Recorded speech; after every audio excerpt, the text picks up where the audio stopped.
ঢাকা বিশ্ববিদ্যালয়ের ছাত্র সংসদ নির্বাচনকে ঘিরে এক উত্তপ্ত পরিস্থিতি নতুন বিতর্ক তৈরি করেছে।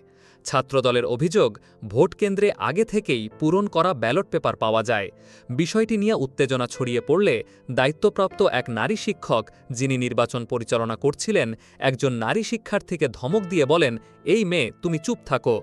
মুহূর্তেই এই মন্তব্যে সমালোচনার ঝড় ওঠে। ঘটনার সূত্রপাত হয় জাতীয়তাবাদী ছাত্রদলের কেন্দ্রীয় সাধারণ সম্পাদক নাসির উদ্দিন নাসির ও তার সহকর্মীদের অভিযোগকে কেন্দ্র করে।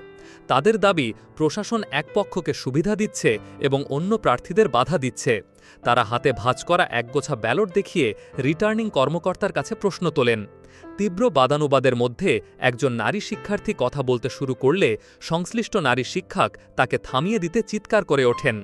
এই দৃশ্য গণমাধ্যম কর্মীদের ক্যামেরায় ধরা পড়তেই তা মুহূর্তেই ছড়িয়ে পড়ে সামাজিক মাধ্যমে।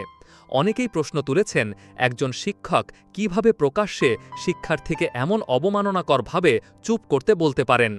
ঘটনার পর ছাত্রদল নেতারা ক্ষুব্ধ প্রতিক্রিয়া জানিয়ে শিক্ষকের নিরপেক্ষতা নিয়ে প্রশ্ন তোলেন। চারপাশে সেইম ধ্বনিও ওঠে।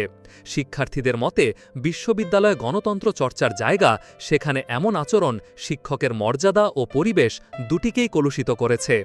এই ঘটনায় শুধু ভোট নয়, বরং শিক্ষক শিক্ষার্থীর সম্পর্কের মূল্যবোধ নিয়েও প্রশ্ন উঠেছে। অনেকেই বলছেন, বিশ্ববিদ্যালয়ের মতো প্রতিষ্ঠানে গণতান্ত্রিক প্রক্রিয়া ও প্রশাসনিক নিরপেক্ষতা বজায় রাখতে হলে এর পূর্ণাঙ্গ তদন্ত প্রয়োজন।